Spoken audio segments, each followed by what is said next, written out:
Naira's eyes snapped open, and the first thing she registered was the weight. A heavy, muscular arm draped across her waist, holding her against a hard chest that rose and fell with steady breaths. Her heart kicked into overdrive.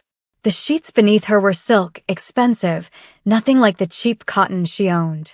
Sunlight poured through massive floor-to-ceiling windows, and when she dared to turn her head, she saw him. A man she didn't recognize, beautiful and terrifying, with intricate tattoos crawling up his bare arms and Korean script inked across his collarbone. His eyes were closed, dark lashes resting against sharp cheekbones, but even in sleep he looked dangerous. And she was wearing nothing but his shirt. Oh God. Oh God, what did I do? Before we dive into how Naira ended up in bed with one of the most dangerous men in the city and whether she'll escape with her heart intact, you need to hit that subscribe button right now. If you love stories about forbidden attraction, dangerous men who fall impossibly hard, and curvy black women who refuse to be conquered, this channel is your new obsession. Drop a comment telling me if you'd panic or stay if you woke up like this. Now let's see how Naira handles the most terrifying morning of her life. Naira tried to move slowly, carefully, praying she could slip out of bed without waking him.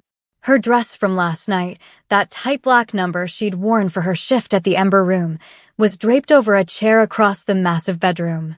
Her heels sat beneath it, perfectly placed like a museum display. The room itself was enormous, modern, screaming money in every corner. This wasn't just wealthy. This was powerful.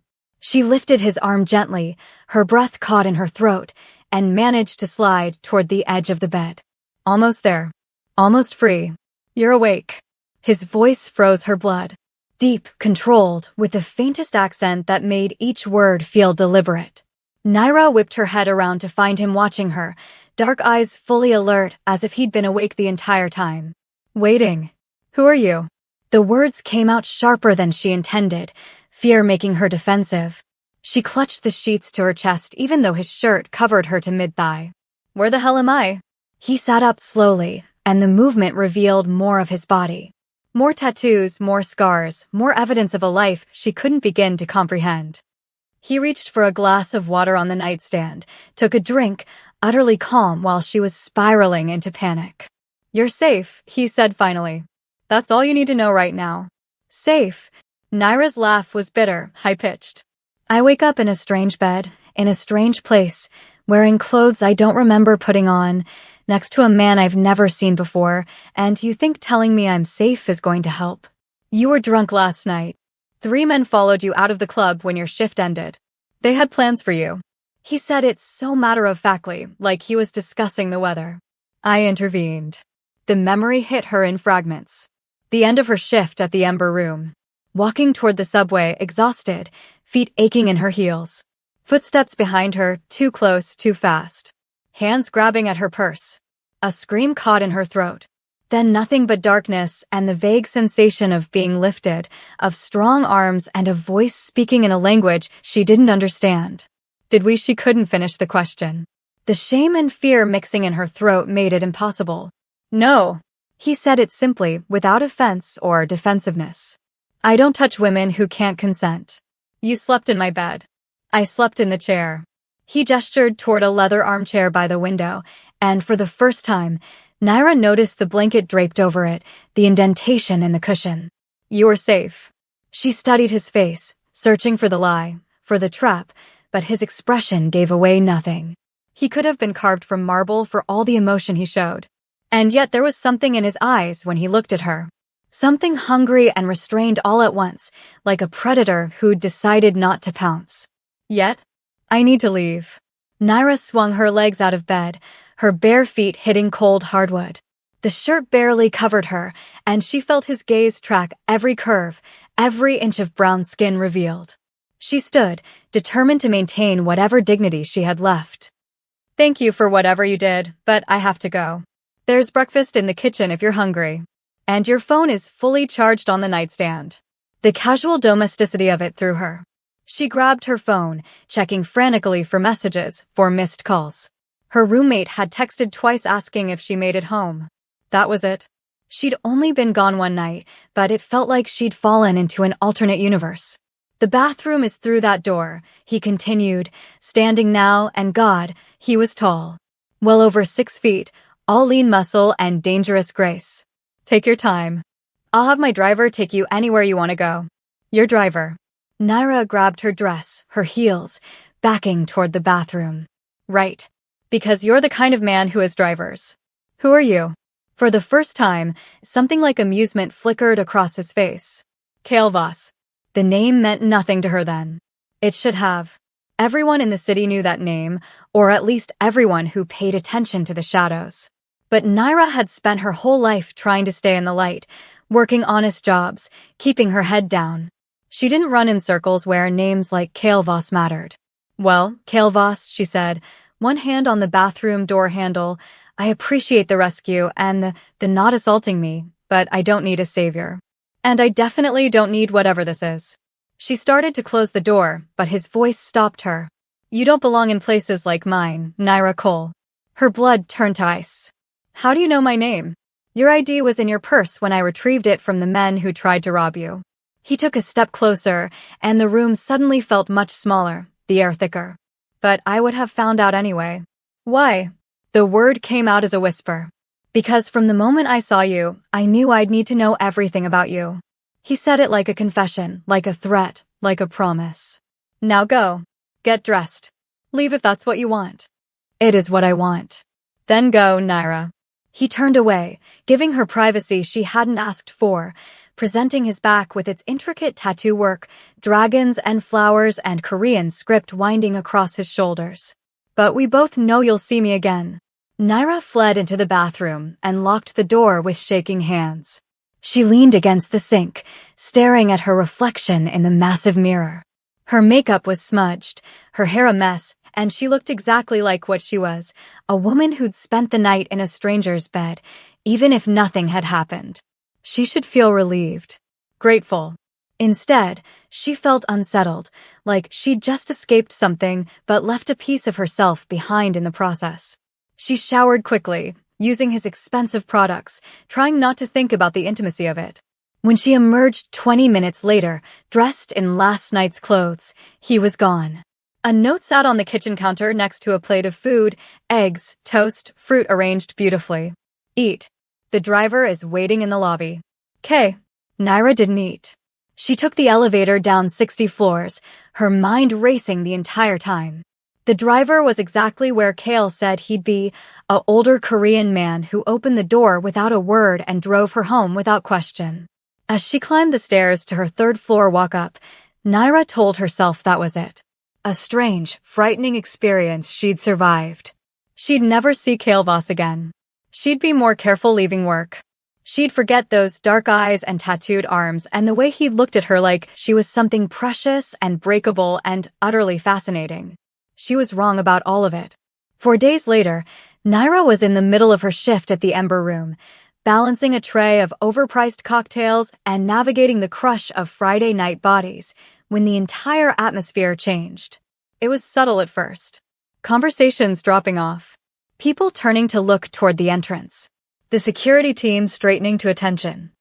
And then she saw him. Kael'vas walked into the Ember Room like he owned it. Maybe he did. He wore a black suit that probably cost more than her yearly rent, perfectly tailored to his frame. The tattoos on his neck were just barely visible above his crisp white collar. His hair was styled back from his face, and he moved through the crowd with the kind of confidence that made people instinctively step aside. He didn't look around. Didn't search. He walked directly to the VIP section, her section, and sat down in the best booth as if he'd had a standing reservation. Naira's hands started to shake. She delivered her current drinks on autopilot, mind spinning. This couldn't be a coincidence. The Ember Room was one of dozens of upscale clubs in the city. What were the odds he'd just happened to choose this one? 0. The odds were 0 because this wasn't chance. She approached his table with her professional smile plastered on, the one that said, I'm friendly, but don't touch. Welcome to the Ember Room. Can I get you something to drink? Whiskey. Neat. His eyes met hers, and there was that look again. Hungry. Patient. Like he had all the time in the world to wait for what he wanted. It's good to see you, Naira. This is harassment, she hissed, keeping her voice low so nearby tables wouldn't hear. This is a public establishment. I'm a paying customer. He leaned back against the leather booth, completely relaxed. Unless you're suggesting the club discriminates based on, what, ethnicity? Appearance? You know what I mean. I know you look beautiful when you're angry. He said it so calmly, like he was commenting on the weather. I'll take that whiskey whenever you're ready. Naira wanted to refuse. Wanted to call her manager, call security, have him thrown out. But something in his eyes stopped her. It wasn't a threat exactly. More like a certainty, as if he already knew how this would play out and was simply waiting for her to catch up. She brought him his whiskey. He thanked her, tipped her $100 on a $15 drink, and watched her work for the rest of the night. It became a pattern. Every shift, there he was. Same booth. Same whiskey. Same unsettling attention. He never got drunk no matter how many drinks he ordered. Never touched her or made inappropriate comments. Just watched with that dark, intense gaze that made her skin feel too tight, her body too warm. The other servers noticed. Started whispering. Why does the hot Asian guy only sit in Naira's section? Is he stalking her? Is she sleeping with him? The tips from his table were so large they started causing jealousy, and Naira felt like a bird in a gilded cage, performing for an audience of one. A week in, her coworker Shanice cornered her in the break room. Girl, who is that man? And why does he look at you like you're the only person in the room? I don't know, Naira lied. Some rich guy with too much time on his hands. Rich doesn't cover it. I asked Marcus at the door. That's Kale Voss. You know, Black Meridian? The syndicate that runs half the city. Shanice's eyes were wide. Naira, that man is dangerous. I know. Then why are you serving him like it's normal? Because what else am I supposed to do?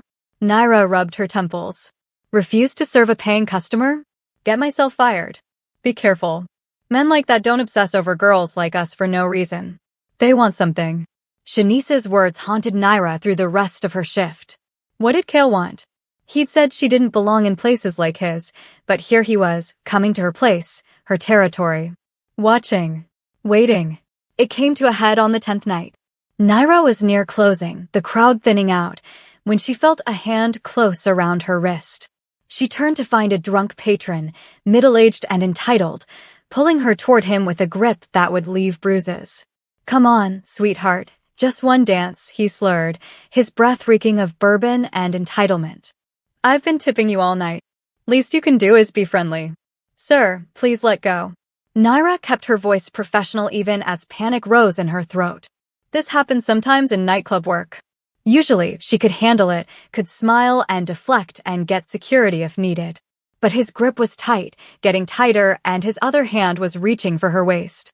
Don't be like that. You smile for everyone else. Let go. Naira tried to pull away, and that's when his hand grabbed her hip, fingers digging in hard enough to hurt. She was about to scream for security when suddenly the man's face went white. His hand released her wrist so fast she stumbled backward, and when she looked up, Kale was there. He hadn't rushed over. Hadn't made a scene. He was just there, standing behind the drunk man with one hand on the back of his neck. To anyone watching from a distance, it might have looked almost friendly, like he was just getting the guy's attention. But Naira saw the way the man's knees buckled slightly, saw the terror bleeding into his eyes, saw the exact moment he understood he'd made a terrible mistake. She said let go, Kale said quietly, his voice barely audible over the music, but somehow cutting through every other sound. So you let go. You apologize. And then you leave and never come back to this establishment. Do we understand each other? The man nodded frantically, words tumbling out. I'm sorry, I'm so sorry, I didn't mean anything, I was just... Leave. The man practically ran for the exit, and the few people who'd noticed the confrontation quickly looked away, suddenly very interested in their drinks. Kale released him and turned to Naira, his expression shifting from cold fury to something softer, concerned. Are you hurt? I'm fine. Naira was shaking, adrenaline and anger, and something else coursing through her. I didn't need your help. I had it under control. Your wrist is already bruising. She looked down and saw he was right. Red marks were blooming where the drunk had grabbed her. I've dealt with worse. You shouldn't have to. Kale stepped closer, not touching but close enough that she could smell his cologne, cedar and smoke, and something darker. No one touches what I'm watching. I'm not yours to watch. Not yet. The certainty in those two words made something hot and dangerous coil low in Naira's stomach. She should walk away. Should thank him and maintain her distance. Should remember that this man was dangerous, that he represented everything she'd spent her life trying to avoid. Instead, she stood there as he raised his hand, not touching her but close, so close she could feel the heat radiating from his palm near her cheek. "What do you want from me?" she whispered. "Everything." His eyes held hers, dark and infinite. "But I'll settle for you not being afraid of me." "I'm not afraid." "Liar." He lowered his hand. "Your heart is racing. I can see your pulse in your throat. You're terrified. Of you? Or of how much I don't want you to leave?" The admission hung between them, raw and true. Something flashed in Kale's eyes, triumph and hunger, and something almost like relief. He opened his mouth to respond, but Naira's manager appeared, breaking the moment. "Naira, is everything all right here?" "Everything's fine, Marcus. Just a misunderstanding with a customer." Marcus looked between them, clearly uncertain. "Mr. Voss, we appreciate your patronage, but if there's a problem..." "No problem," Kale said smoothly, his professional mask sliding back into place. "I was just ensuring Ms. Cole wasn't harassed. The other patron has left." "Right. Well, thank you." Marcus still looked uncomfortable. "Naira, why don't you take your break?" She nodded, grateful for the escape, and headed for the staff room. She didn't look back, but she felt Kale's eyes on her the entire way, heavy as a physical touch. When she emerged 15 minutes later, he was gone. But there was a note tucked under the edge of her station, written on expensive cardstock in elegant handwriting. "You're stronger than you know. But strength doesn't mean you have to face everything alone. K." Naira crumpled the note and threw it away. Then, when her shift ended, she dug it back out of the trash and tucked it into her purse. 3 days later, her manager called her into the office. "Naira, I'm sorry, but we're going to have to let you go." The words didn't compute at first. Naira stared at Marcus across his cluttered desk, sure she'd misheard. "What?" "Why?" "Management's decision." "I don't have details." "That's not an answer. I'm one of your best servers. My numbers are consistently high, I'm never late, I've never had a serious customer complaint." "I know." Marcus looked genuinely sorry. "But the decision came from above me. Way above me. Here's 2 weeks severance." He slid an envelope across the desk. "I really am sorry, Naira. This isn't personal." But it was personal. Naira knew it in her bones even before she walked out of Marcus's office with her belongings in a cardboard box. She knew it when none of the other managers would meet her eyes. Knew it when security escorted her out like she'd stolen something instead of just existing. She stood on the street outside the Ember Room, everything she'd kept in her locker clutched in her arms, and felt her carefully constructed life crumble around her. And underneath the shock and fear and anger, one thought burned brighter than all the rest. Kale Voss did this. This is where everything changes, and you're not going to believe what Naira does next. If you're as obsessed with this story as I am, smash that like button and share this with someone who loves complicated, dangerous romance. Drop a comment, would you confront him or run? Your engagement fuels these stories. Now let's see what happens when Naira tracks down the man who destroyed her life. It took Naira 2 days to find his address. 2 days of swallowing her pride and asking careful questions to the right people, of learning that Kale Voss wasn't just rich and wasn't just dangerous. He was the acting leader of Black Meridian, one of the most powerful crime syndicates in the city. His father had built an empire on blood and fear, and Kale had inherited it all at 23 when the old man died. Now, at 29, he controlled territories, businesses, people's lives with nothing more than a word. And he'd focused all that power on destroying her livelihood. Naira showed up at the Apex, his building, at midnight on the 3rd day. The doorman took one look at her and reached for his phone, but before he could make a call, Kale's voice came through the intercom. "Send her up." Of course. He'd been expecting her. Probably had cameras, notifications, knew the moment she walked within a block of his building. The thought made her angrier. The elevator ride to the 60th floor felt both endless and too short. When the doors opened directly into his penthouse, he was waiting, leaning against the kitchen counter in dark jeans and a black t-shirt, looking far too casual for a man who'd just ruined someone's life. "You had me fired," Naira said without preamble, stepping into his face like she owned it. Fury made her brave, made her reckless. "You ruined my life because what, I wouldn't fall at your feet? Because I didn't swoon when you showed up at my job every night like some kind of stalker.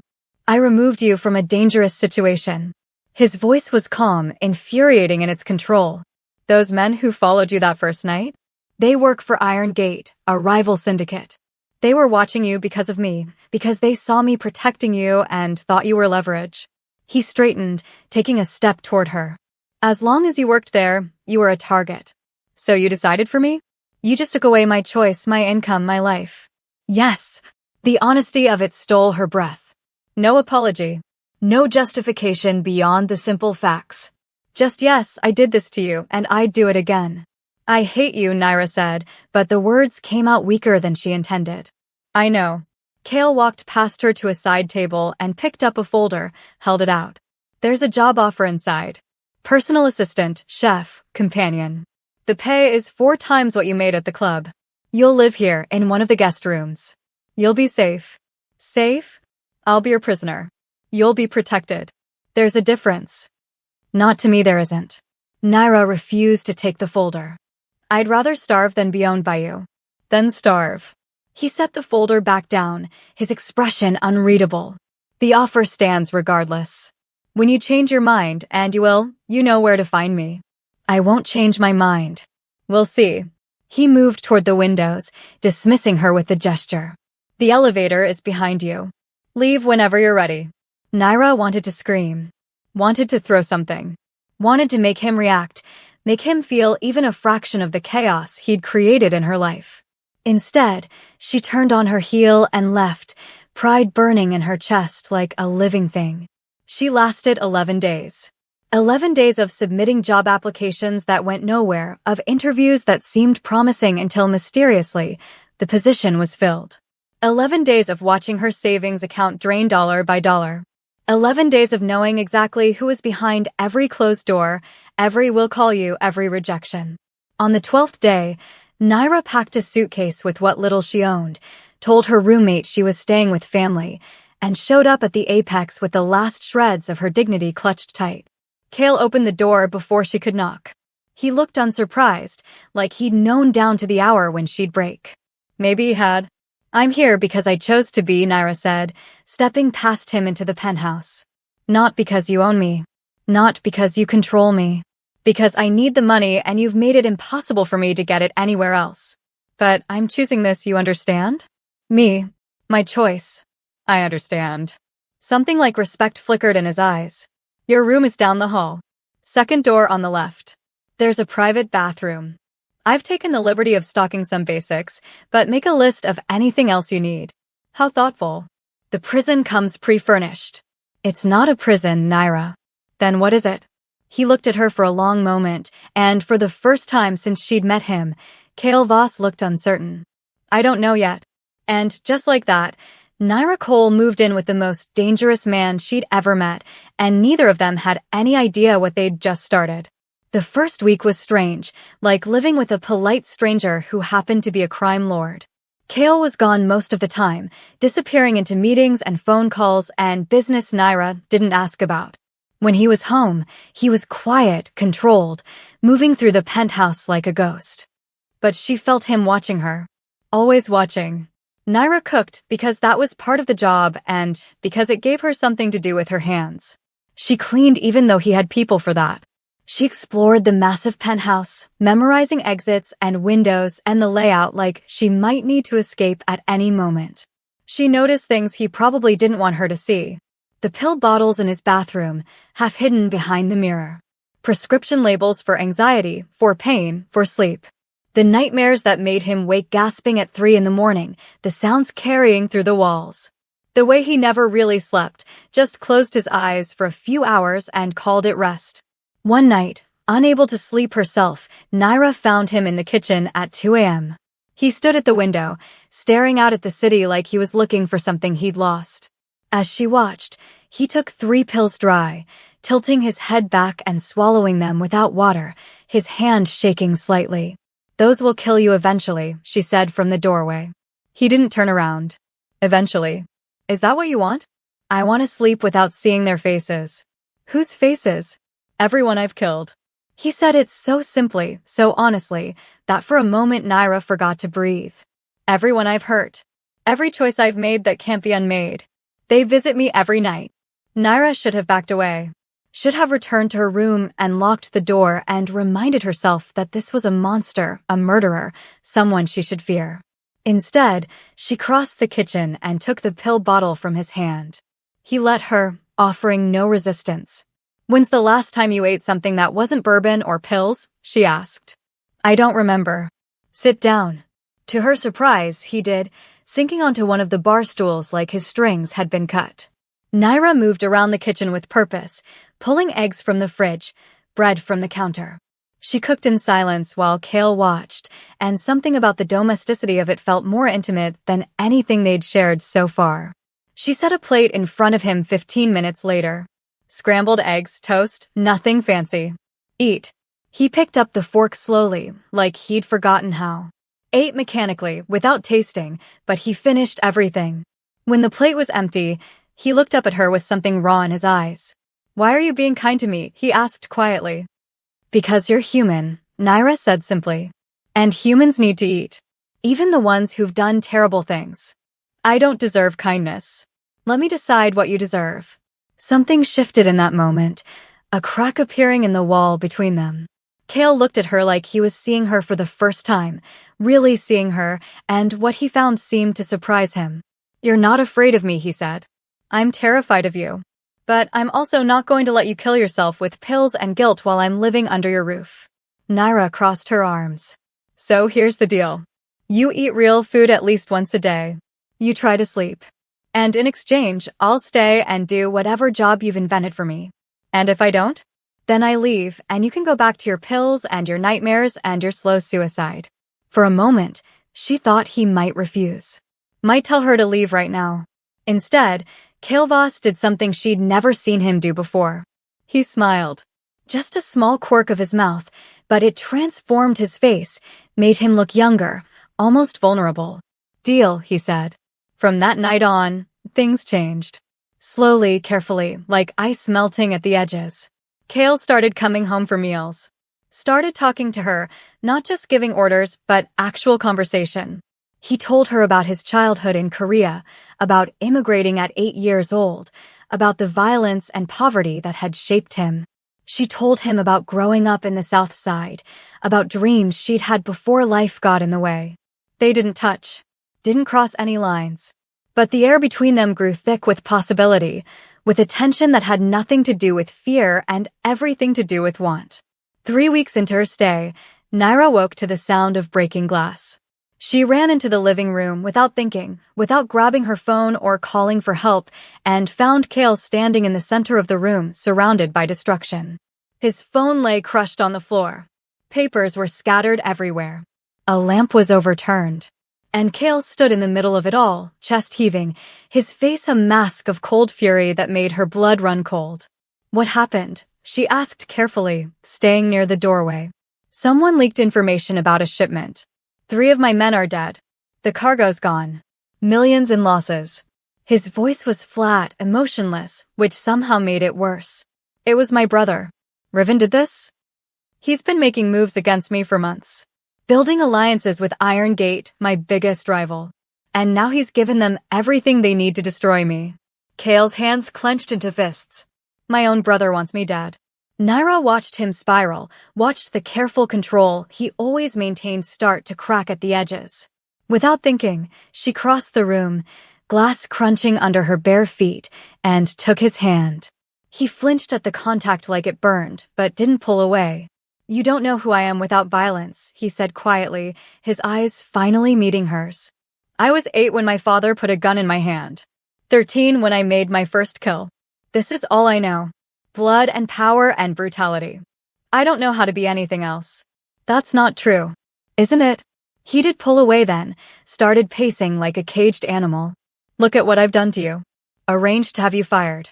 Manipulated every part of your life. Trapped you here because I couldn't stand the thought of you being anywhere I couldn't see you, couldn't protect you. I'm obsessed with you, Naira. Dangerously obsessed. And you should run from me before I destroy you too. You're a man, Naira said firmly, and the conviction in her voice made him stop pacing. A damaged, complicated, infuriating man who's done terrible things. But you're still a man, Kale. Not a monster. A man. He stared at her like she'd spoken a foreign language, like the concept of his own humanity was something he'd forgotten long ago. You don't understand what you're saying. I understand perfectly. You think you're beyond redemption, beyond saving. But I've watched you for 3 weeks.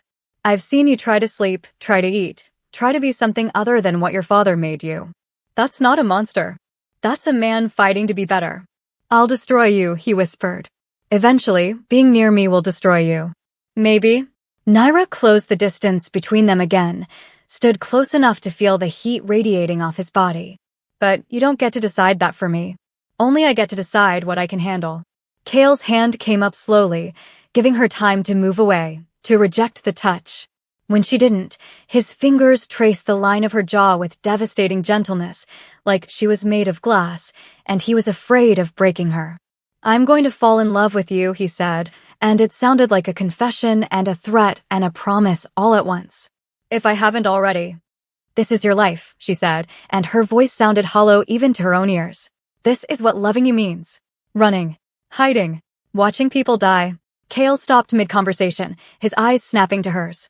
He said something sharp in Korean and ended the call. Yes, this is my life. Violence and death and constant vigilance. If you stay with me, this is what you're choosing. He stepped over a body without looking down, coming to stand in front of her. So choose, Naira. Right now. Stay or go. But choose knowing exactly what you're signing up for. She looked at him, this man who'd turned her world upside down. This man who killed without hesitation, but held her like she was precious. This man who was broken and dangerous and somehow, impossibly, hers. Okay, she said. His eyes widened slightly, the only sign of surprise he ever showed. Okay, I see you, Killboss. All of you. The violence and the nightmares and the blood. The way you kill without blinking but make sure I eat breakfast. The monster and the man. She stepped closer, glass crunching under her feet. And I'm not running. So where are we going? Something like wonder crossed his face, there and gone so fast she almost missed it. He pulled her against him, kissed her forehead once, hard. Somewhere they'll never find us. They made it to the underground garage in under 3 minutes, Naira carrying a hastily packed bag, Kale on his phone coordinating movements she didn't understand. His car was waiting, a sleek black thing that probably cost more than her childhood home. He held the door for her, always the gentleman, even covered in blood, and they were pulling out when the second wave hit. Headlights flooded the garage. An engine roared to life. Kale cursed in Korean and jerked the wheel, but there were too many of them. Gunfire erupted, bullets pinging off the concrete pillars around them. He returned fire through his window, one-handed, while steering with the other. Naira saw him take a hit. Saw him grunt as the bullet grazed his shoulder, blood blooming through his shirt. And something primal and furious took over. She didn't think. Didn't plan. She just grabbed a piece of metal debris from the ground as they passed, threw open her door, and swung it at the nearest attacker with all her strength. The man went down hard, and she kept swinging, kept fighting, adrenaline turning her vision red. Kale appeared beside her, bleeding but alive, shock written across his face. What are you doing? What does it look like? She swung again, connected with another attacker's knee. I'm choosing, Kale. I'm choosing you. Now get us out of here. He grabbed her hand and they ran for the car, bullets whining past them. They dove inside and he drove like hell itself was chasing them, weaving through traffic, running red lights, breaking every law that existed until the city blurred around them. They ended up at a safe house Naira didn't know existed, tucked in the industrial district where questions weren't asked. Kale killed the engine and just sat there for a moment, breathing hard, his knuckles white on the steering wheel. You could have died, he said finally, his voice rough. You should have stayed in the car. You should have. So could you. So should you. Naira turned to face him, her own hands shaking now that the adrenaline was wearing off. We're in this together now, remember? Or was that just talk? He grabbed her face with both hands, his palms warm and slightly sticky with blood, his grip almost painful. Don't ever do that again. Don't ever put yourself in danger for me. I'm not worth it. Let me decide what you're worth. And then he was kissing her. Desperate and furious, and full of 3 weeks of tension and tonight's terror. His hands tangled in her hair, pulled her closer, and Naira kissed him back like she'd been drowning and he was air. When they finally broke apart, both breathing hard, he pressed his forehead against hers. I can't protect you if you won't protect yourself, he whispered. Then stop trying to protect me and start trusting me to stand beside you. He pulled back enough to look at her, really look at her, and what he found in her face seemed to shake something loose inside him. You're terrifying. Good. Naira touched his wounded shoulder gently, and he flinched. Now let me clean this before you bleed all over your expensive car. They stumbled into the safe house, and Naira played nurse with supplies from a first aid kit that was far too well stocked for comfort. Kale sat still while she cleaned and bandaged his shoulder, his eyes never leaving her face. Why? He asked quietly. Why didn't you run when you had the chance? Because running would have been easier. And I'm tired of easy. She tied off the bandage, her fingers lingering on his skin. I spent my whole life playing it safe, staying in my lane, never taking risks. And where did it get me? Serving drinks to drunk men who grabbed me. Living paycheck to paycheck. Alone. You're not alone anymore. No, I'm not. She met his eyes. For better or worse, I'm yours. And you're mine. So stop trying to push me away and let me in. Kale studied her for a long moment, then nodded slowly. And over the next 3 days, trapped in the safe house while he orchestrated his counterattack, he did exactly that. He told her about his father's brutality, about learning to kill before he learned to read. About his mother who died when he was 5, leaving him alone with a monster. About Riven, who'd always been the favorite until their father decided Kale was more useful. About the pills he'd started taking at 16 when the nightmares became unbearable. About the addiction he couldn't quite break. Naira listened to all of it, holding him when he shook, staying silent when words would have been intrusive. And slowly, painfully, Kale Voss began to trust her with the parts of himself he'd never shown anyone. On the 3rd night, as they lay in the single bed together, not touching but close, always close, he spoke into the darkness. I've never let anyone see me like this. Weak. Vulnerable. Afraid. You're not weak. You're human. In my world, those are the same thing. Then maybe your world is wrong. Naira turned to face him, could just make out his profile in the dim light from the window. You've built your whole life around being untouchable, unreachable. But everyone needs someone, Kale. Even you. I need you. He said it simply, like it was fact. I've needed you from the moment I saw you. And that terrifies me more than any bullet, any rival, any threat. Because needing someone means they can destroy you. Then I guess we're even. Because you could destroy me too. She reached out, found his hand in the darkness. But we're not going to. We're going to choose each other, every day, and figure this out together. His fingers laced through hers, and they fell asleep like that, hands joined, 2 broken people finding something whole in the wreckage. On the 4th day, Kale received confirmation. Riven was dead, killed in a shootout with police after they raided one of his safe houses. Iron Gate's leadership was in federal custody. The war was over. Kale stood at the window of the safe house, staring out at the gray morning, and said nothing. Naira waited, letting him process, knowing he needed time. He was my brother, Kale said finally. My blood. And I'm relieved he's dead.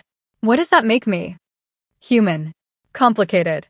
Someone who's been hurt and hurt others in return. She came to stand beside him. You don't have to feel guilty for surviving, Kale. Don't I? He turned to her, and his eyes were red-rimmed. He died hating me. They all die hating me eventually. I don't hate you. Not yet. But you will. When you see what I really am, when the newness wears off and you're left with just the monster. Stop. Naira grabbed his face, forced him to look at her. I've seen the monster, Kale. I watched you kill 6 men without blinking. I watched you orchestrate the destruction of your enemies. I've seen all of it, and I'm still here. So stop waiting for me to leave and accept that maybe, just maybe, I love the man underneath all that darkness. He went very still. What did you say? You heard me. Her heart was pounding, but she didn't look away. I love you. obsessively, stupidly, in ways that probably aren't healthy. But I love you. You shouldn't. But his hands came up to cover hers, holding them against his face. You deserve better than me. Let me decide what I deserve. She smiled, even though her eyes were stinging. Now say it back, you emotionally constipated crime lord. A laugh punched out of him, broken and beautiful. I love you. God help us both, I love you more than anything. He pulled her against him, buried his face in her hair. You're going to be the death of me, Naira Cole. Probably. But what a way to go. We're in the final stretch now, and this is where everything comes together. If you've made it this far, if Naira and Kale's story has grabbed you by the heart and refused to let go, I need you to do something for me.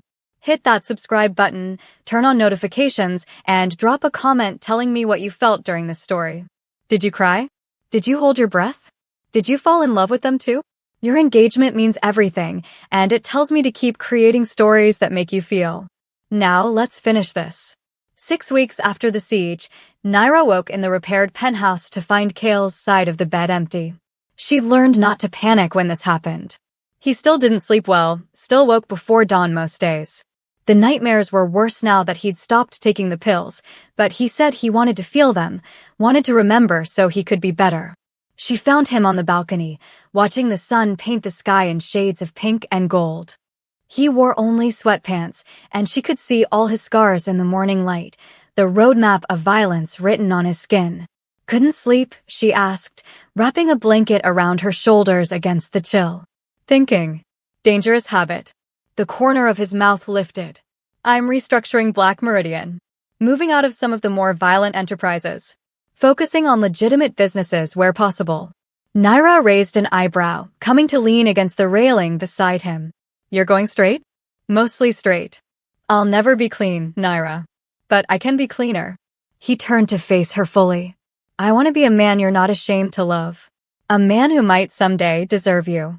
You already deserve me, you idiot. She poked him in the chest. But I'm not going to lie and say I don't like this plan. Less violence is always good. Less violence. Not no violence. His expression grew serious. There will still be threats. Still be danger. My world won't ever be completely safe. I know. She'd thought about this a lot over the past weeks. But nothing is ever completely safe. At least with you, I know the risks going in. And I choose them. I choose you. He pulled her close, wrapped his arms around her from behind so they were both facing the sunrise. I love you. Obsessively. Dangerously. In ways that probably violate several laws and definitely violate all common sense. I know. She leaned back against his chest, feeling his heartbeat steady against her spine. I love you too. Recklessly. Completely. Against every piece of advice I've ever been given. We're quite a pair. The absolute worst. They stood there as the sun climbed higher, bathing the city in gold. The penthouse behind them bore scars from the attack, repaired but not erased. The world beyond was still dangerous, still full of people who wanted Kale dead. But for now, in this moment, they had each other. I need you to understand something, Kale said, his arms tightening around her. I will never be perfect. I'll make mistakes. I'll slip into old patterns. There will be days when the darkness feels like too much, and I'll push you away without meaning to. I know.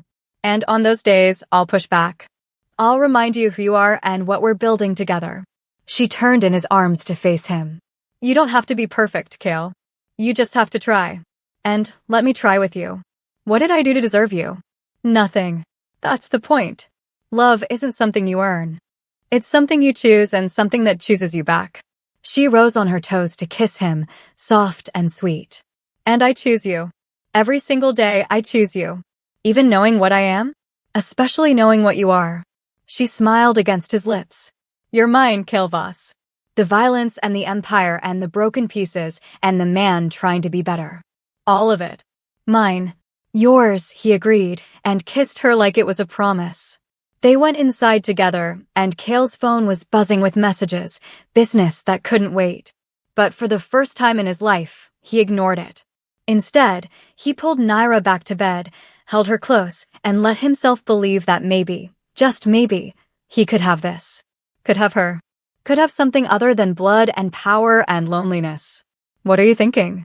Naira asked, her fingers tracing the tattoos on his chest. That I spent my whole life being untouchable. Building walls. Keeping everyone at a distance. He caught her hand, brought it to his lips. And then you walked into my world and demolished every defense I had. You terrify me. Good. You should be terrified. I'm going to love you so hard you won't know what hit you. He laughed, the sound free and genuine. Is that a threat? It's a promise. Months turned into a year. Kale restructured Black Meridian, as he'd said he would, moving away from drugs and violence toward money laundering, legitimate investments, businesses that existed in the gray area between legal and not. He'd never be clean, but he was trying, and that mattered. Naira became more than just his partner. She became his conscience, his anchor, the voice that reminded him there were lines he didn't have to cross anymore. She stood beside him in meetings with men who'd killed for less than a wrong word. She learned the business, learned the players, learned how to navigate his world without losing herself. They fought. God, how they fought. Screaming matches that ended with broken dishes and slammed doors and fierce, desperate reconciliations. But they never walked away. Never gave up. They'd promised each other that, in the beginning, that they'd fight for this, for them no matter how hard it got. And it got hard. There were attempts on Kale's life. There were nights Naira waited by the door, not knowing if he'd come home. There were moments when the darkness threatened to swallow him whole, and she had to drag him back to the light inch by bloody inch. But there were also mornings like this one, 2 years after she'd first woken in his bed. Sunlight streaming through repaired windows. Coffee brewing in the kitchen. Kale's arms around her waist as she cooked breakfast, his chin resting on her shoulder. What are you making? He asked, his voice still rough from sleep. Pancakes. Because you need to eat something that isn't coffee and violence. He huffed to laugh. Violence isn't a food group. Tell that to your lifestyle choices. He spun her around, backing her against the counter, his eyes dancing with amusement and heat. My lifestyle choices include you now. Best decision I ever made. Worst decision I ever made, Naira countered, but she was smiling. And I'd make it again in a heartbeat. Yeah. She pulled him down for a kiss. You're stuck with me, boss. Better get used to it. I think I can manage that. They ate breakfast together as the city woke up around them. They talked about mundane things, groceries to buy, meetings scheduled, a movie Naira wanted to see. Normal, boring, domestic things that felt revolutionary when you'd built your relationship on gunfire and adrenaline. This was what they'd fought for. Not perfection. Not safety. Just this. The choice to be together, to build something in the ruins of what they'd both been before. Kalevoss was still dangerous. Still ruthless when he needed to be. Still capable of violence that would make most people run screaming. But he was also the man who made sure Naira had fresh flowers every week. Who learned to cook her favorite meals. Who held her through nightmares and whispered promises in the dark about the life they were building together. And Naira Cole was no longer the scared nightclub hostess who'd woken up in a stranger's bed. She was a woman who'd walked into darkness and claimed it as her own. Who'd looked at a monster and seen a man worth loving. Who'd chosen danger and violence and a complicated, impossible love over safety and simplicity. They weren't saved. Weren't redeemed. Weren't suddenly good people because they loved each other. But they were together. And in a world as dark as theirs, that was its own kind of miracle. Later that night, as they stood on the balcony watching the city lights flicker to life, Kale pulled a small box from his pocket. I know we don't do traditional, he said, opening it to reveal a simple platinum band. And I know marriage in my world is complicated. But I want you to have this. Want everyone to know you're mine and I'm yours. Naira took the ring, studied it in the fading light. You're proposing. I'm stating facts. We're already bound together in every way that matters. This just makes it official. He took the ring back, slid it onto her finger. So what do you say, Naira Cole? Want to legally tie yourself to a reformed crime lord with trust issues and a violent past? Reformed is generous, she said, but her eyes were bright. And yes, I'll marry you. On one condition. Name it. We do it our way. No traditions we don't want. No rules we don't make ourselves. Just us, choosing each other, the way we always have. Deal. He kissed her, soft and deep, and Naira thought about the girl she'd been 2 years ago. That girl would never have believed this was possible. Would never have imagined loving someone like this, with this intensity, this certainty. But that girl hadn't met Kailvas yet. Hadn't learned that love wasn't always soft or safe. That sometimes the greatest romance was standing in the darkness with someone and saying, I see you, all of you, and I'm not leaving. They stood there as night fell completely, two people who'd found each other in blood and chaos and somehow built something beautiful from the ruins. The city spread out below them, full of danger and possibility. And they faced it together, the way they always would. Not saved. Not innocent. Not perfect. But chosen. And that made all the difference. If you made it to the end of Naira and Kale's story, you're part of something special, and I need you to know how much that means. This channel exists because of you, because you engage and comment and share these stories with people who need them. Subscribe if you haven't already. Hit that notification bell so you never miss a story. And drop a comment telling me what you want to see next. More of Naira and Kale? A new couple? A different type of dangerous love? Your voice shapes what I create. Thank you for being here, for understanding that love isn't always pretty, but it's always worth fighting for. I'll see you in the next one.